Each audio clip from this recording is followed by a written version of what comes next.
Well, hey everyone. Hey, Christy. Welcome to the visual version of the Worth Your Time podcast. I'm so glad that you're chatting with me today. Thanks. So glad to be here. Here, I guess, right? Yes, here in our own realms. Yes. Well, for people listening and watching, I have started doing a Worth Your Time podcast on video. So we are chatting on Facebook Live today, and this will then go on to the stream. And I'm really excited to talk with you today, Christy, just about an organization that has been one that I've supported for a very long time, and just about the work that you do.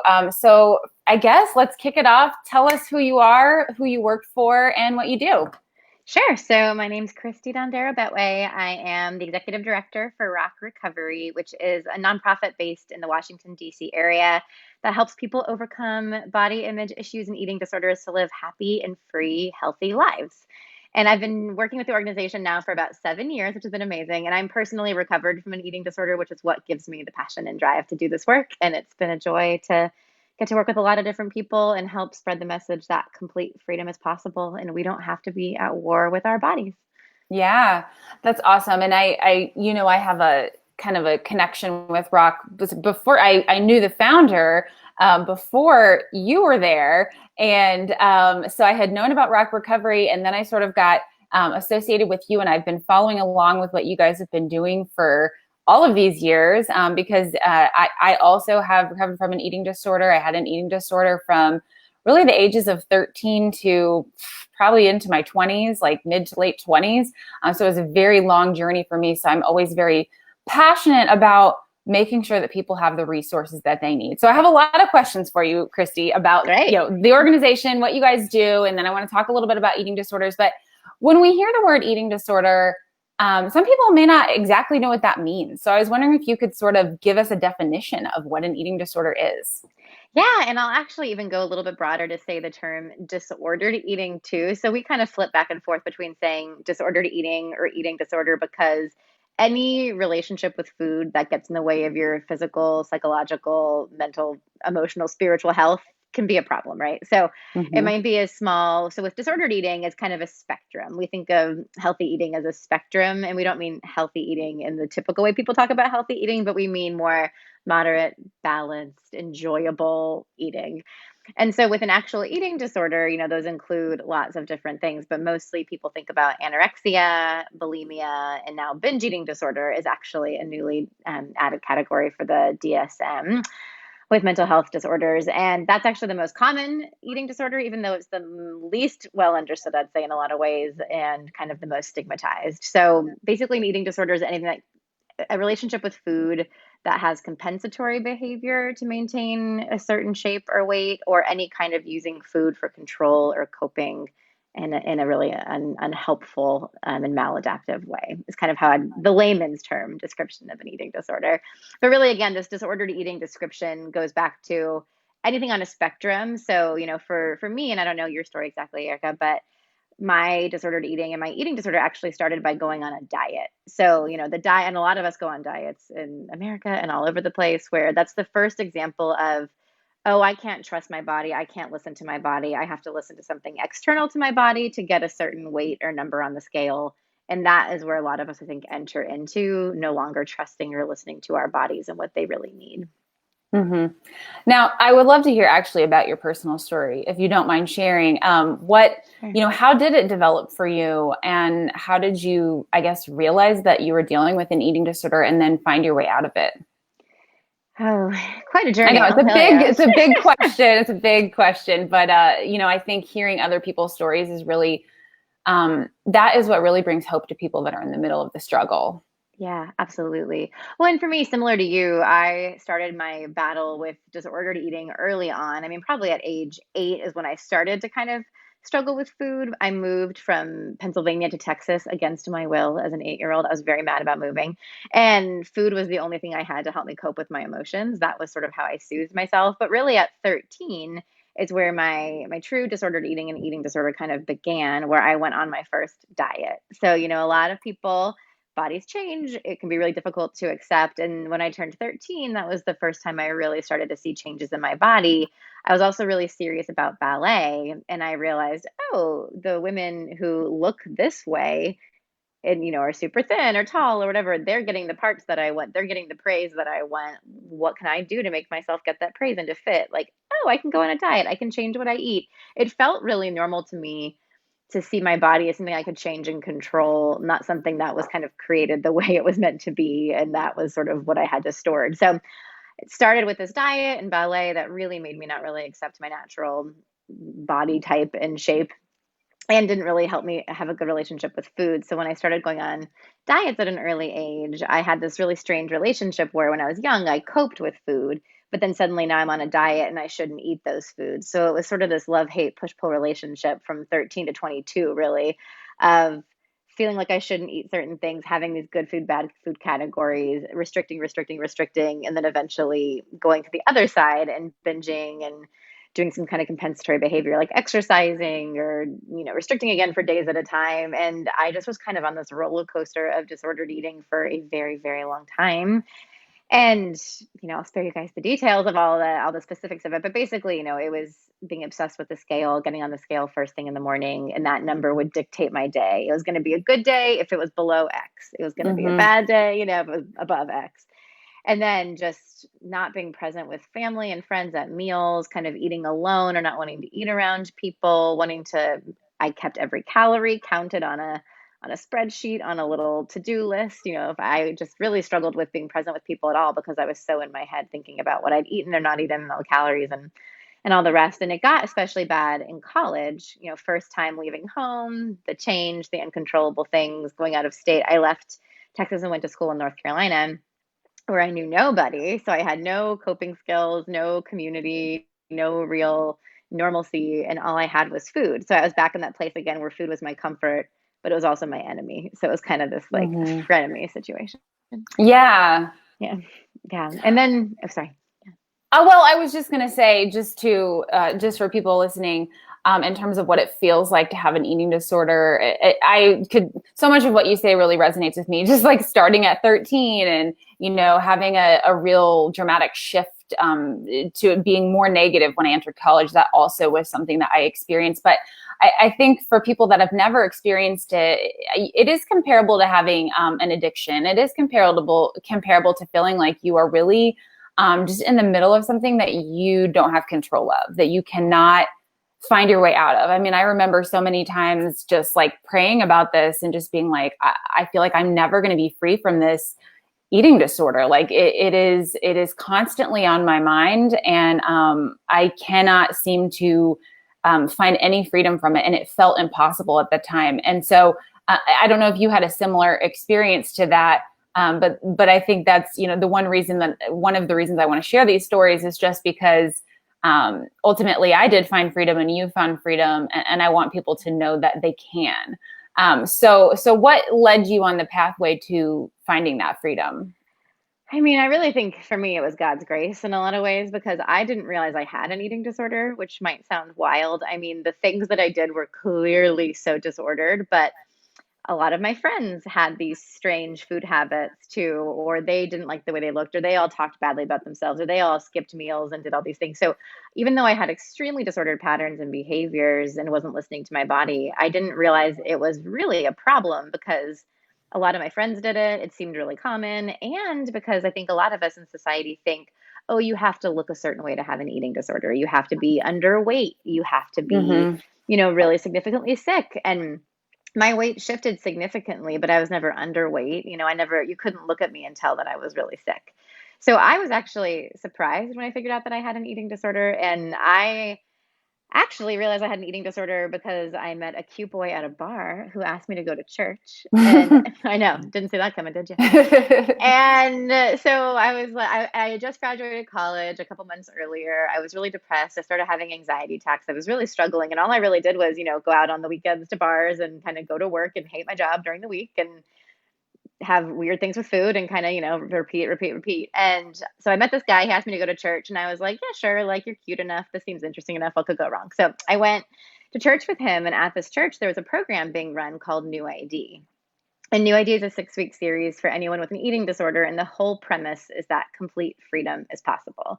So the Mm. first week I'm at this church, this lovely British woman, Kim Hemsley, comes forward and she makes an announcement about this course saying, I'm recovered from an eating disorder. I'm offering this 6-week series.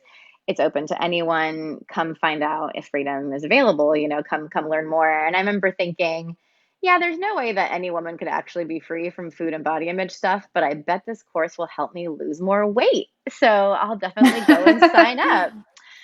So I always joke that God tricked me twice, because once with the, lovely man that is actually now a very dear friend. The guy who invited me to church has been a friend now for 15 years, and it's really cool to see the redemption there. And I got tricked again because I thought, oh, this is how I'm going to wield more control. This is how I'm going to kind of get control over my life and my body. Like this course will help me finally pull it together because I'd kind of gone from restrictive to binging and I didn't know what to do and it really scared me. Mm-hmm. So I went to the first night of this course and the whole topic. So there's different teachings every week and testimonials of people who are recovered and then discussion group and prayer time. And little plug, we're running this new ID course starting September 14th. So it's virtual Yes. and available to anyone nationally. So we can talk about that more later, but just Mm-hmm. fun fact, put a pin in that. And the first week I was there, the whole talk is about what are eating disorders and what is freedom. And Kim, the teacher, was saying, kind of going through the criteria. It's not listening to your body, it's restricting, it's binging, it's purging, it's whatever. And as she was kind of going through the list of all the things, I was like, wait, I check that box. I check that box. I check that box. Like all those things resonate with me, but I thought you had to like not eat anything to have an eating disorder. Mm-hmm. Again, look a certain way, be a certain weight. So that course was really what started everything for me and helped me understand that any relationship with food that's getting in the way of your health and well-being is a problem, even if it's not cookie cutter or something that might look like what you thought it looked like.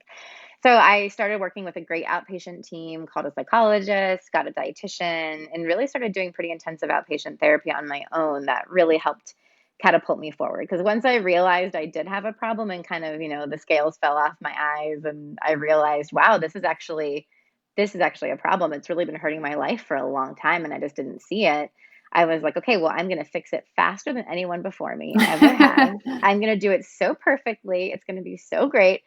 So while that did not happen, I did kind of throw myself in. And once I realized this was a problem, I was really motivated to like some switch flipped in me and I was just ready to go all in.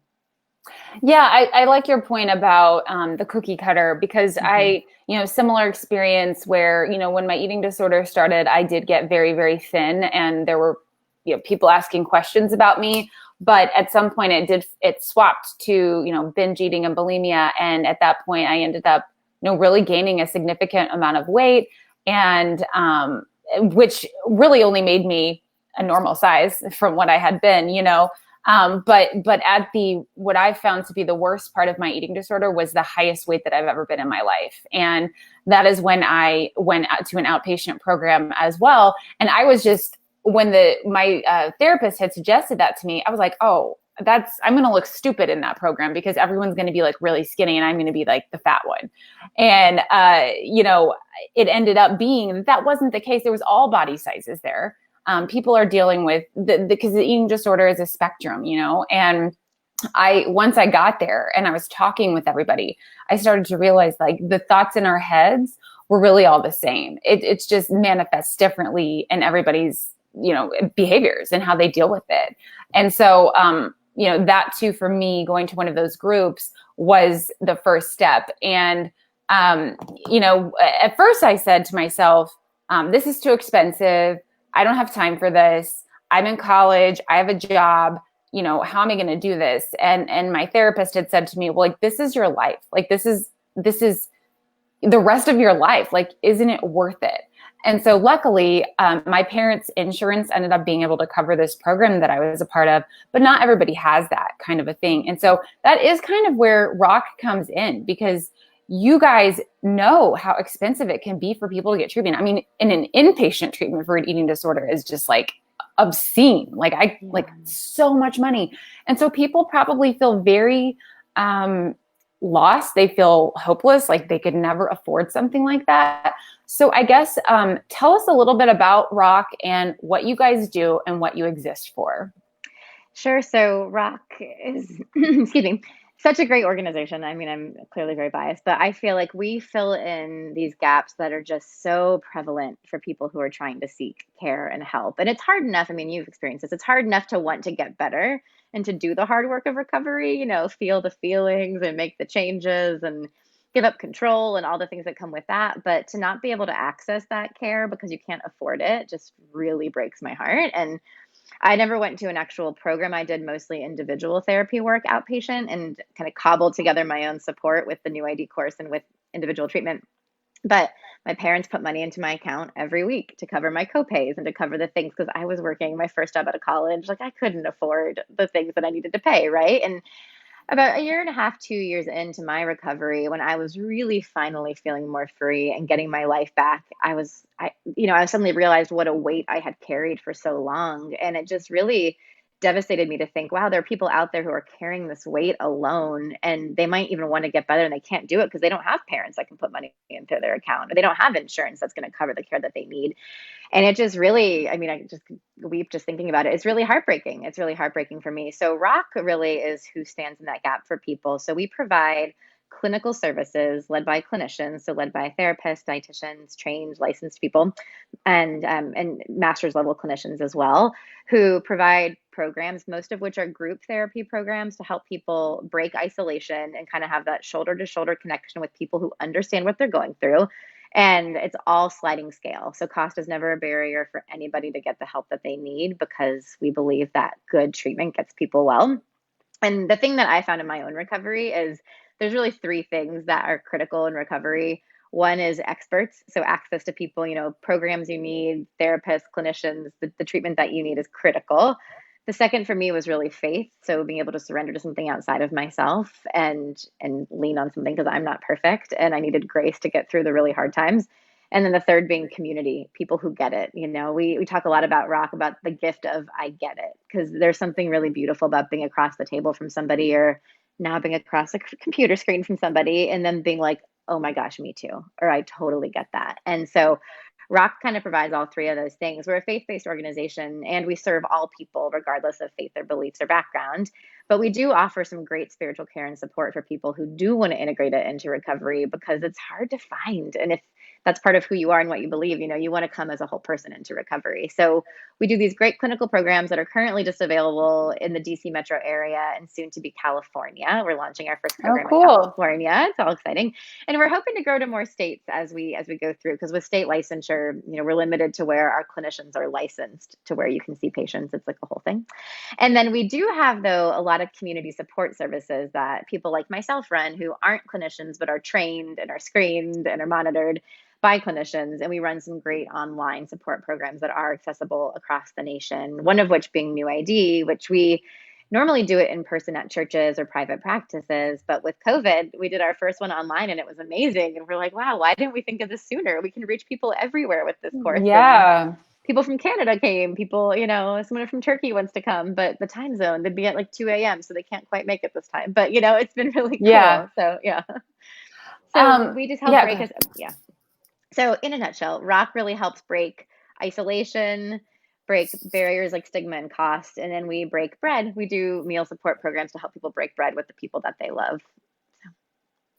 I want to ask about the faith-based portion of it. I mean, one of my, and I'll just pretend that I'm a client right now, or back in the day when I thought like this, one of my biggest struggles was being a Christian and feeling like that there was something like that I was sinful for having an eating disorder. Like I kept going back to this, like, well, if I was a stronger Christian, if I could choose to do the right thing, I wouldn't have this problem.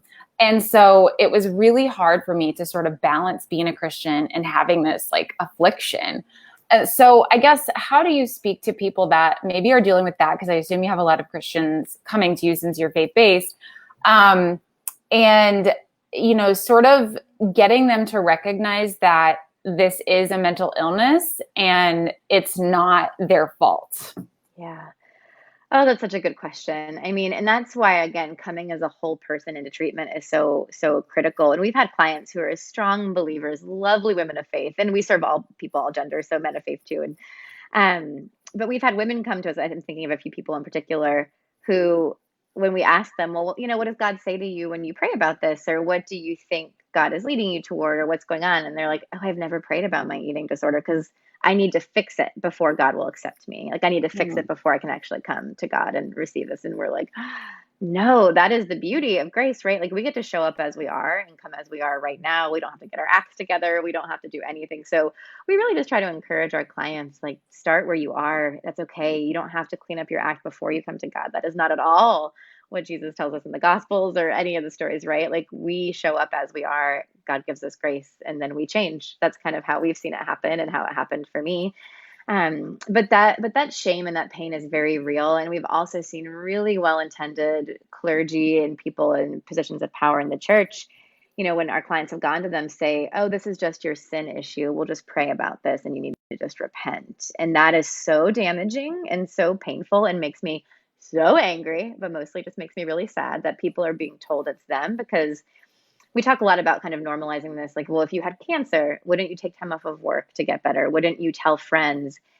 People would bring you meals. You do all these things. Like, why can't we do that for mental health or mental illness? Like there should be no shame in this. It's biological, right? Like there's so much of this biopsychosocial illness that's happening for people. So we just try to help people understand they're not alone and that there's no shame in this and God loves them as they are and it's not their fault. And all they can do now is take responsibility. And yeah, there might be some repentance of things that we've done and ways we want to change, but not the shameful thing of it's our fault or anything like that, And that's what's so damaging. And we talk a lot too about how it's not a sin to have an eating disorder, even if there's sinful behavior, because, not caring for your body and not stewarding your body is, of course, falling short of what God calls us to do. But we wouldn't say it's a sin to have cancer again, right? So we try to kind of pull these threads and pull things apart where to really help to kind of combat the shame and the lies that the enemy wants us to believe, because that's what, keeps us in darkness and keeps us sick, is that shame and that fear. Yeah, it's so similar to, last year I did a lot of work and interviews on people with opioid addiction. And so much of what you're saying is what people are saying in that community too. Like when people are struggling with that, like, why aren't we helping them? Why aren't we bringing them meals? Why aren't we having the same kind of compassion that we have for someone that is dealing with cancer or something like that? Because it is just a different kind of healthcare issue, but it is an issue that people really would never choose to have in their lives. Nobody chooses addiction. Nobody chooses an eating disorder. And so I think there definitely are misconceptions in that way. I had this question that was on the tip of my tongue and now I'm forgetting it, but I'm going to find it again. One thought I had though was that just maybe for anyone listening that's dealing with this or is dealing with someone in their life that has an eating disorder, one of my biggest struggles, and probably still struggle with this to this day, is just being patient with yourself. Like you said, you tried to get over it so quickly. And I know for me, back when I was struggling, it would always be like, okay, well, tomorrow I'm going to be perfect. Tomorrow I'm going to eat only this many calories, or I'm not going to binge, or I'm not going to do the behavior. But nothing is going to be solved tomorrow. And I think that is the hard thing to think about when it comes to eating disorders, because with a drug, for example, you can say, well, I'm not going to do that drug, or I'm going to stop drinking and I'm never going to take another drink. You can say that. And it's possible. But with eating, like, you have to eat, you have to have food. Like, you can't run away from the substance because you need the substance. And so how do you talk with people about looking at the long term of this and realizing that, like, when you mess up, that doesn't mean you're starting back at the beginning. It just means maybe you went 3 steps forward and you went 1 step back, but you're still moving forward. Yeah. One of the things I always say, which is so annoying to hear when you're on the other side of things going through recovery is a bunch of baby steps kind of strung together, right? It's not, oftentimes, like, people's lives are often small, faithful steps, not big sweeping moments or grand gestures, right? And so recovery is really similar to that, especially with food recovery. We wouldn't say people are addicted to food. We talk about maybe an eating disorder being a process addiction, not a substance addiction in the same way. Because you're right, you can't just stop eating. That's kind of the problem for some people, right? And it makes it really tricky because you have to deal with it for hours a day. And this isn't something that you can just kind of put in a box and put away. Or, not saying people do that with recovery of substance abuse, but this isn't so cut and dry, and people try to make it black and white, and often those who struggle with eating disorders have this black and white perfectionistic thinking, so it can be really tricky. But I think just having grace for the process, realizing, the slow and steady pace of recovery, and eventually time does give us that beautiful hindsight that you can look back and see, wow, that's better. I mean, I remember when I was going through recovery working with my therapist, I still could tell you, I mean, the amount of calories I ate for the last like 3 weeks without even looking at my little notebook, right? Like I just knew. And she said, "We are going to get you to stop counting calories." And I was like, "You are insane. That is impossible. I've been doing this for the last 12 years. I've never not known the amount of calories that go into my mouth for a day. I can't even look at a food and not know how many calories are in it. Like this is like my superpower. I could tell you anything. It's amazing. I'm really good at doing math in my head now because of this. It's the only redeeming factor of counting calories for so long. But I remember, I worked with her on this like ruthlessly for, I don't know if it was a couple months or how long it was.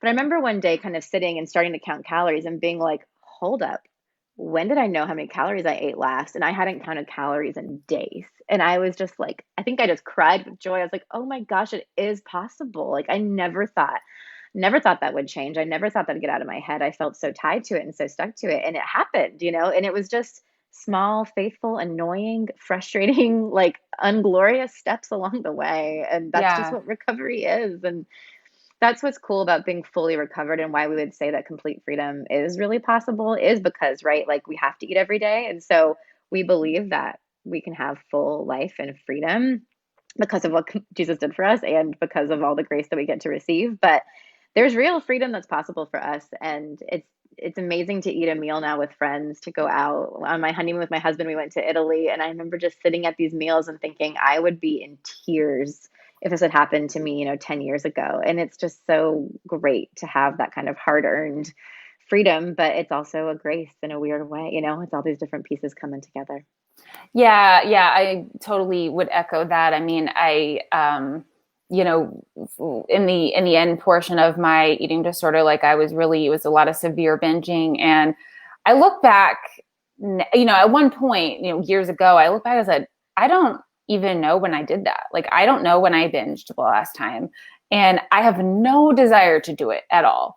Like zero. Like I can't even understand that mindset that I used to have. I mean, there would be times when I would, go on a binge or whatever at like 8 o'clock in the morning. Like, I mean, to me, that is unthinkable now, those kinds of things. But I was running to it as this escape. And it was just like using it as a drug looking back. And that's hard to comprehend if that's not something that you've ever done, but it is how I used it. And to this day now, I just think like, I cannot even imagine doing that. Like I'm so far from that. But yet at that time I felt that I would never, like, I remember I used to tell myself, drive, like, cause I would go to drive-thrus, and I would get a bunch of food and eat it in my car while I was driving. And I would say to myself, like, you're going to like end up killing yourself, like while you're driving, trying to eat this food because you're not paying attention. Like it got that severe in my mind where I was like, this is going to kill you in some like off weird way like this. And I remember having that thought, and that's just really scary, even recalling it right now. But yeah, it was a slow process, and I think what I'd like to emphasize is just that every little step does count. Like even if you end up going backwards and feeling like you've gone backwards, you're still moving forward. And I think that would go for any kind of addiction. I mean, whatever it is that you're struggling with, every step forward is building some kind of strength. And so it is a long game. I would say like from the time that I started really getting help when I was about 20 to the time where I really felt like, okay, like this is not something I'm struggling with anymore. It was probably, 5 or 6 years. And that's a hard thought. Like if you're not in that place yet. But I just think like thinking of the long game and thinking, where do I want to be in 5 years? And like, am I going to trust what these other people are saying that have been there? Like trust that it's possible. And so I know that's a lot of what you guys are saying at Rock Recovery. One of the things I wanted to ask you about, because here I am now, the mother of a little girl, and thinking about her. She's only 2 now, so we're not dealing with anything yet. But, growing up, of course, my mom was a huge influence in my life. And, I look back and I have an awesome mom, but there were definitely some things that she said and did that I feel like influenced me in a negative way, not on purpose. And I think that all moms can do that. And I think culture plays into this. And I'm scared of culture more than I'm scared of myself, because I see what I'm seeing on TV. I see, what you see in the magazines, all that stuff. How do we protect our daughters? What do you say to moms? Oh my gosh, I need advice. I know. I'm so scared because I do not want her to go through that. I do not want her to go through that. I know. And I think the fact that you don't want her to go through that is so much of the starting battle. That's such a big game changer right there, is just the awareness, knowing that something's off, something's disordered, something's kind of gone awry in our culture. And we get to change that for our children.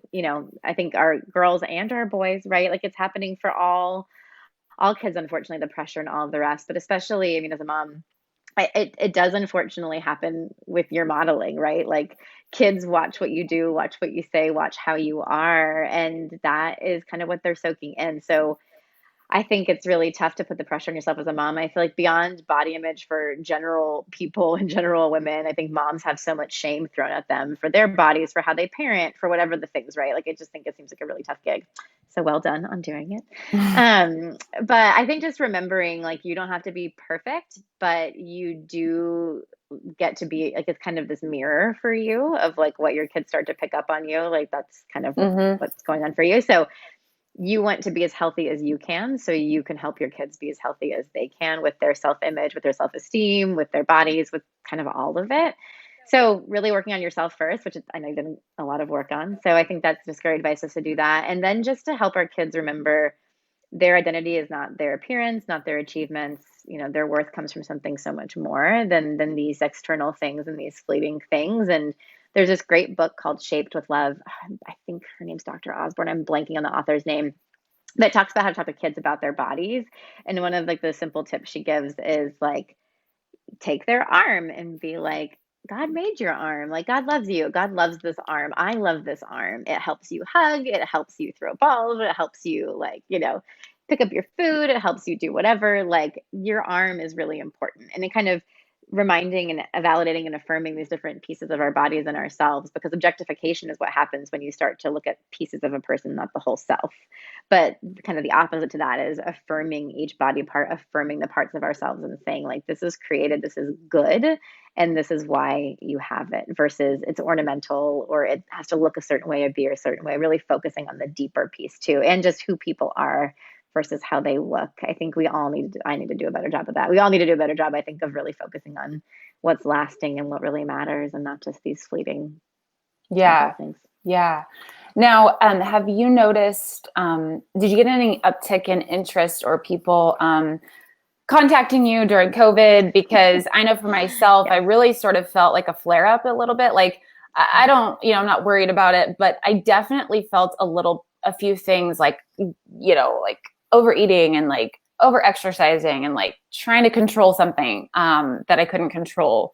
Tell me about that situation with you guys. Yes, we were very popular come mid-March, I will say. And I mean, it makes so much sense. So with COVID comes, I think, especially at first, I mean, it was so scary. We all felt out of control.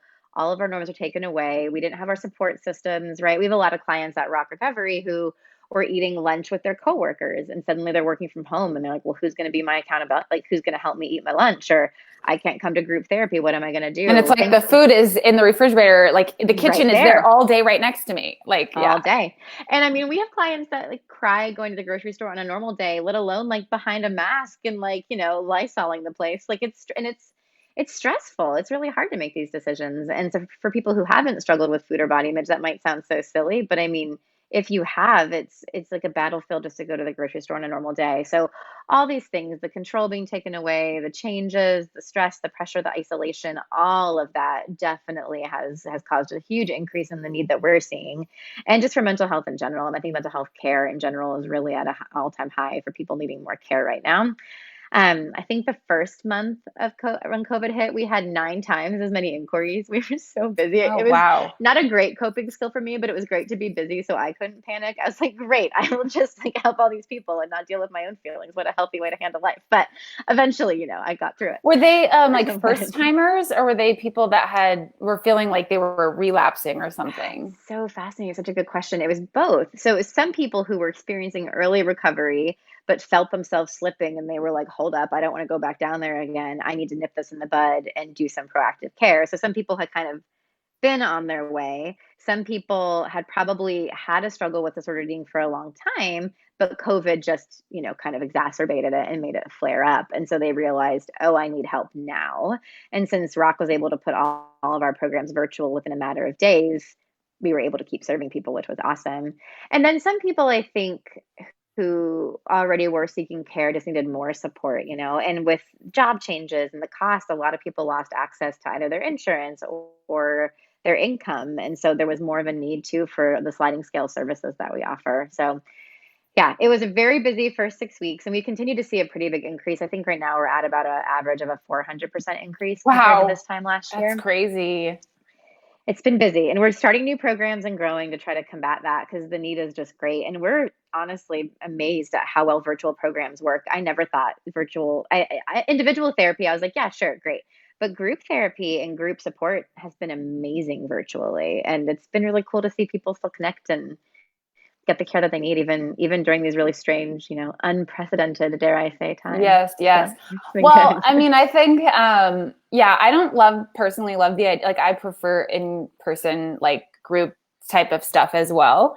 But I think it's really just a matter of committing to it. And then once you're getting into conversation with people, it really does sort of feel like you're kind of in the same room a little bit. Yeah. So, now I was wondering if I didn't prep you for this, so if nothing comes to mind, but do you have any particular success stories that you could share about a particular person that's gone through the program that you really feel like has been thriving since?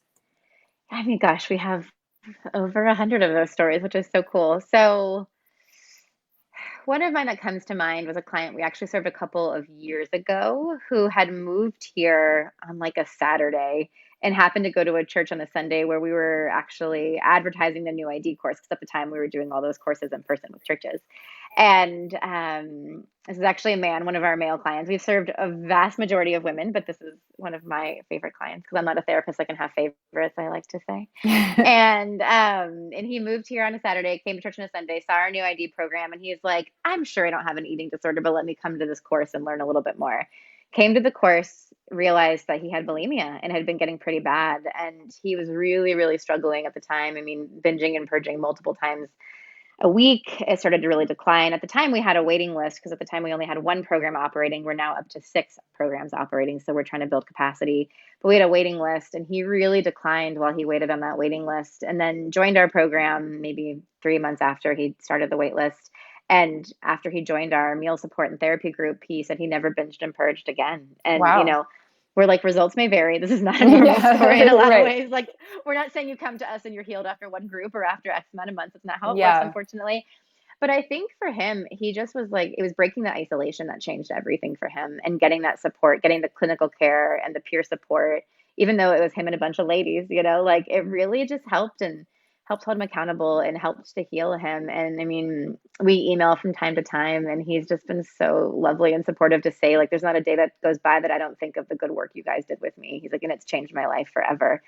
And I will just weep if I think about like there's so many clients that come back to us and just say like that wasn't just you helped me while I was with you, like you've changed my whole life. We have people who are moms now who thought they couldn't get pregnant or who were told they couldn't have kids, or people who go back to school and change their careers because they realize they want to do something different with their lives. And it's just amazing to see people freed up to live the full lives that they were called to live, not just stuck somewhere in this halfway in between. Well, and I assume that most of your clients are younger, like in their 20s or so, but do you ever get people that are older? Like, I'm just thinking if someone is watching this and they're thinking, I'm 35 and like, this sounds like maybe I actually have been dealing with an eating disorder all this time. Like, do you talk with people that are older ever? Yes. I mean, the majority of our clients honestly are in their 30s, and we Okay. have people well into their 60s come to us. When we ran new idea to church here in Northern Virginia. We had 40 women sign up, and we did it through the women's group. So it was just women for that course. And I want to say over half of them were above the age of 50. And a lot of them had Wow. struggled. Yeah, I know. Oh, I that mean, kind I of was breaks my shocked. heart. And a lot of them had either struggled for years and never sought help, or they had kind of had it earlier in life, got better, but then life transitions, empty nesting, different things that had changed. Suddenly, the stuff kind of started cropping back up for them, and they're like, "This is weird. Like, why am I suddenly doing these things again?" But change and trauma and triggers, all these things make life hard again, right? And can bring back old behaviors sometimes if we need more healing and need to do a bit more work on them. So yeah, we serve people 18 and up right now. We're trying to start a new teen program to help serve adolescents because we know it's a huge need, but there are a lot of underserved adults out there. And that's why I love a lot of the programs that we do is it reaches people who might not realize they need help. And I mean, I'm so biased because that's what happened for me. I didn't realize I needed help. And I feel like someone kind of came and plucked me out of the pit and like set my feet on the rock, right? That's why we love the name Rock Mhm. Recovery, because I Yeah. really just feel like that's what happened for me. And we want to go help, people need to do the work and be accountable, but we want to help place them on a rock and show them a more solid way to stand. And it's great to get to reach people, whether they know they need help or not. And then you just do it a day at a time. Yeah, I think it's interesting that you and this client that you mentioned, you're both like, well, I don't really think I have this, but like, I'll check it out. It's like follow that lead in your mind of like, let's look into this. Maybe life can be better than you think it can be. Yeah, absolutely. I guess sort of getting to the end of the questions here, but, thinking about these teenagers, like these I know it's boys too, but we know that most of it is girls. And like, what do you suggest for a mom who thinks like, maybe this is happening? Like, I'm not sure, but like, what if it is? And like, what should someone do in that case if they feel like their child is maybe on the verge or is struggling with an eating disorder? Yeah, it's a good question. And in some ways, the answer is the same, whether it's a friend or a child or whoever it is. We talk about taking this person first approach where if someone is struggling with an eating disorder or any kind of disordered eating, I talk about it being like it's kind of like their binky, like we're often holding on to our security blanket. And when you're a kid and someone tries to take away your binky, like it is not okay, right? Like you will throw a fit. One time I cried so hard I threw up, and my mom took my bunny and put it in the washer because I was like real pissed about it. So, anyways, yeah, it's hard when someone takes away your security blanket, like you fight, you get defensive. So the first thing is to really anticipate resistance. Like most of the time you're going to get resistance and combativeness and like I'm fine. Like other people do, I'm fine. Don't worry about me. I'm fine. Like whatever. So really taking this person first approach of like, hey, like I've just noticed some things. Like I've noticed you don't really join us for family dinner. I've noticed that you're not snacking like you used to. Like I've noticed you're going on really long runs a lot. And I'm just kind of concerned that maybe I see you coping with life and coping with stressors and some unhealthy ways. And I just want to help. Or, I know life is really hard. There's a lot of change happening. So we talk about person first approach, validating what's going on. If there is a certain circumstance that might be kind of exacerbating or triggering this for somebody, or even just social media or peer pressure or whatever it is, kind of validating and then just being like, listen, I love you. I'm here for you. I care for you. And I just want to see you like be well and whole. And I wonder if we could go talk to somebody about that. I really think bringing experts in can be helpful because we all have blind spots. And it's really good to bring in some people who can kind of help us see what we can't see. But expecting resistance and kind of knowing, and if you're a parent and it's a child situation, like you do have a bit more control over what they do and taking them to assessments. But again, getting people to want recovery for themselves is really a critical part of the process. It looks really differently. It can take different amounts of times. We've seen people forced into treatment who do get better, right? So but it just, you have to be willing to let go a little bit and to want to do the work. And it can change. Yeah. I mean, we've had clients at Rock come to us on their ninth or 10th time at recovery, and finally make progress. So it's never too late either, even if it's been multiple times and you feel like, oh, there's no hope for me or nothing's going to work. Like sometimes it is that ninth time. And I don't know why it's Yeah. the ninth and not the second or the first, but that's okay Yeah. if it takes a couple times.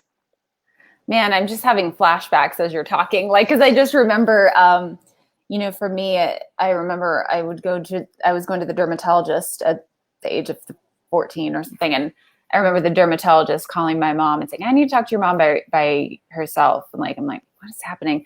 And then my mom told me later, she's like, oh, she's worried that you have an eating disorder. Like, Like, so I think, just, I don't know, all that to say, just like doctors, parents, like everybody, I sort of be on the lookout, I guess, or be sensitive to those issues at that age, because it is such a sensitive. And then when I remember hearing like people saying, like, okay, I didn't really get one until I was like in college. I'm like, how did it take you so long? Like, I was basically 12 years old, when this hit me.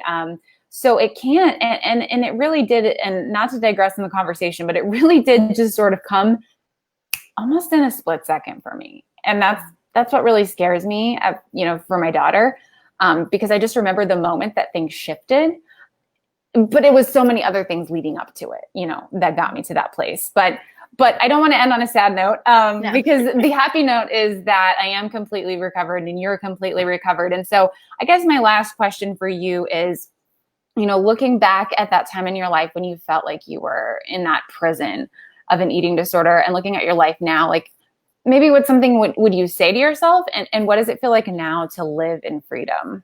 Mm. I mean, looking back, gosh, what I would say to myself. I mean, oh, there's so many things I'd say to myself. Really, I think I'd be like, you're okay. Like, you're okay. It's okay. It's okay that life is hard. It's okay that these things have happened to you. It's okay that you feel uncomfortable in your body. It's okay that life is scary. Like, it's okay. And you can do this. Like, you can do the next right thing and and make it through. And I feel like the biggest thing for me is like conform to the patterns of this world, right? I mean, I felt like to be loved and accepted, I'm a big words of affirmation person. And to be loved and accepted, I was like, well, I have to look this certain way, because when I lose weight, I get affirmed. When I lose weight, I'm told I'm good enough. I'm told I'm acceptable. I'm told I'm right.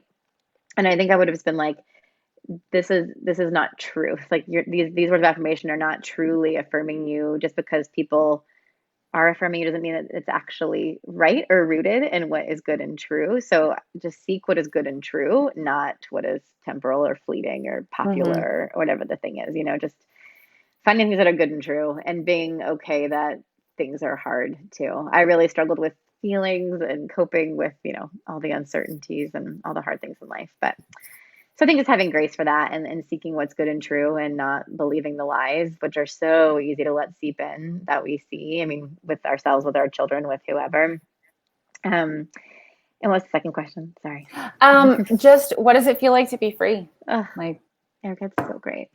I mean, life is still hard. Don't get me wrong. You can read my journal if you want and see that life is still hard, but it just feels like, I mean, joy and freedom. The joy that I get in breaking bread with people that I love is amazing. I mean, I really do think this community is why we're here in a lot of ways. Like, we're meant to live life in community while we're here. And it's just amazing to be able to connect over food and to not have to think about it, and to eat intuitively. The idea, an approach that Rock takes and I take personally, is all foods fit. And so to not feel like this food makes me a bad person if I eat it, or there's this judgment around myself, like to be free of the negativity, to be free of the judgment, the shoulds, the shouldn'ts, and just to be able to listen to my body as God created it, and not with any other external cues or pressures, is amazing. And it's really freeing. And I will say body image was definitely the last thing to heal for me in my journey, after a couple of years of kind of seeking treatment in my early 20s. And I'm almost 37. My body has changed. I'm not even had children yet, but my body has changed significantly. And that's challenging in its own way. But I'm able to like see the changes and not be attached to it and not care, and to just kind of process it, and to still feel really comfortable and confident in my body. I always thought that I would feel okay when I was X size or X pounds. And I've realized X size, X pounds has nothing to do with me being okay, or me being loved, or me being accepted. It is completely detached from any of that. And it's been so freeing to realize my worth, my value, my love is not attached to my looks. Yeah. Yeah. Okay. I just, one of the things I remember always just like staring at these, magazines and models, and just looking at and thinking like, if I could just like look like that in a bikini, and it sounds so shallow to say it, but I remember thinking that, and I thought the other day, I was like, man, I could care less about looking good in a bikini. Like, I do not care. I don't even have a bikini. I don't want a bikini, but I would wear one. I don't care. So I agree with you on all of those fronts in terms of freedom, and just, looking back and almost not even recognizing the person that I was. So I know that you, along with me, want people to know that they can find that place, whether it's an eating disorder, or even if it's something else, if it's alcohol or if it's drugs, like there is hope and there is a different life on the other side. So if people are interested in rock recovery, how can they tell us about it? Tell us how they can get involved. Well, the good old internet, find us on our website, which is just rockrecoveryed.org. And we have our events, which are all virtual for now. So you can take part no matter where you are. We have our events, our workshops, our clinical programs all on there. Follow us on social media. I think we're Rock Recovery ED on Facebook and just Rock Recovery on Instagram and Twitter. And then we have all kinds of great forums on our website. We'd just love to help anybody get referrals or get the treatment that they need. And I'd love to keep in touch because freedom really is possible and it's really worth it. So, yeah. All right, Christie. Well, thank you so much for joining me today. We went a whole 50 minutes, oh my gosh. but I know it doesn't really feel like it was that long. But yeah, I'm so glad that we were able to chat, and thanks so much for coming on. Thanks for having me. This has been a joy.